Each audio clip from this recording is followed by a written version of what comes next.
November is Native American Heritage Month.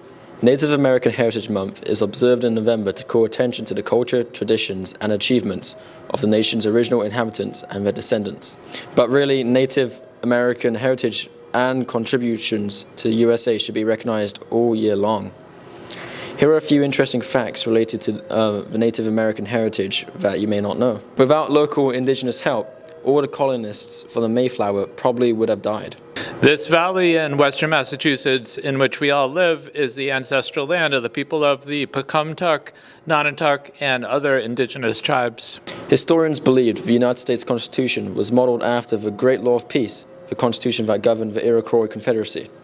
Benjamin Franklin was said to have studied it in detail as inspiration for the Constitution we adhere today. It is estimated that as much as 60% of what we eat today was originally domesticated by Native Americans. For instance, corn was cultivated and farmed first by indigenous tribes in Mexico. By the time the Europeans arrived in the Americas, Native Americans have been growing corn for thousands of years. Coming up next, some more facts about Native American Heritage Month featured in many national news clips. November is Native American Heritage Month. Yes. For centuries after Europeans showed up, Native Americans are still fighting to preserve their culture, their sacred lands from threats like the Dakota Access Pipeline and the injustices that we see on display in the new film Killers of the Flower Moon. We want to celebrate many of the chapters that the Native Americans continue to deliver to American and American history books. Take a look. November marks an important time of year for Indigenous people, Native American Heritage Month. All month long, we celebrate and honor the first peoples of these lands that we now call the United States. This moment isn't just for Indigenous people to celebrate our history, culture, and traditions. It's also a time to educate others about our tribal nations and to recognize all that we've accomplished and contributed to society, and that we are still here. Who exactly is considered Indigenous, and what are the terms used for the different groups from various regions? And when did this yearly cultural celebration become official? Today is November 1st, marking the beginning of National Native American Heritage Month, and while the month only has officially been recognized for 33 years, WHAS 11's Charlene Shanklin and editor Brooke Nichols show us how celebrations also actually go back much further than that. November is the start of National Native American Heritage Month. According to the United States Senate in 1916, New York was the first state to declare an American Indian Day. It was a chance to acknowledge the many contributions and achievements of Native people.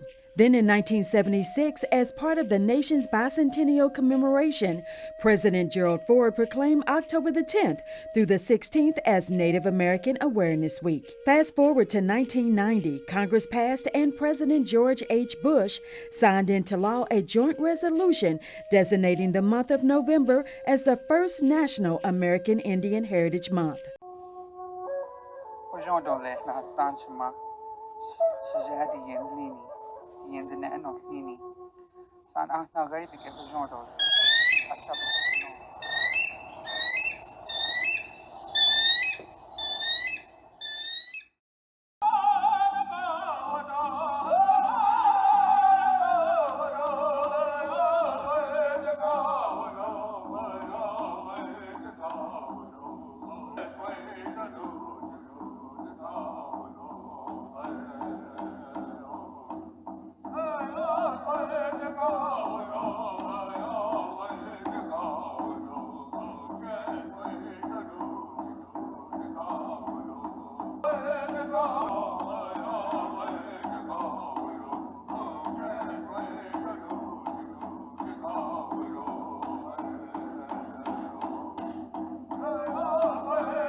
Now let's talk about who are Indigenous people. Some prefer the term Native American, others use American Indians, Other identifiers are location-specific, like Alaska Natives, which refers to Indigenous people of Alaska, or First Nations, the First Peoples in Canada. Many Indigenous people like to identify by their tribal affiliations, like Navajo Nation or Dene people, Karuk, Puyallup, Tlingit, or Seminole. And since there are 574 federally recognized tribes across the country and 229 in Alaska alone, and even more seeking federal recognition, the best thing to do is ask how we choose to identify. I prefer to identify as Alaska Native and Tlingit. I go by Karuk, but to me, American Indian and Native American are also interchangeable. Some people might imagine we all live on reservations, but actually only about 22% of Native Americans actually live on reservations. The other 78% of us live all over the country and the world. We've been a part of the fabric of this land for so long before it was ever called the United States, and we continue to make our mark today. Last year, Secretary Deb Haaland became the first Native American cabinet secretary. She later swore in the first Native American director of the national parks, Charles F. Sams III. The historic first continued this year. Representative Mary Peltola became the first Alaska Native elected to the U.S. House. Mohegan Chief Marilyn Malerba, the first Native American to serve as Treasurer of the United States. And just last month, astronaut Nicole Mann, the first Native American woman to go to space. So what does all of this tell us? Indigenous heritage is ingrained in the very land we stand on, and our influence is felt across every part of this country. From our sacred traditions to our distinct tribal nations and languages, there's space to celebrate and honor what it means to be Indigenous, what it means to be Native American, and what it means to be American Indian, Alaska Native, First Nations, and many others.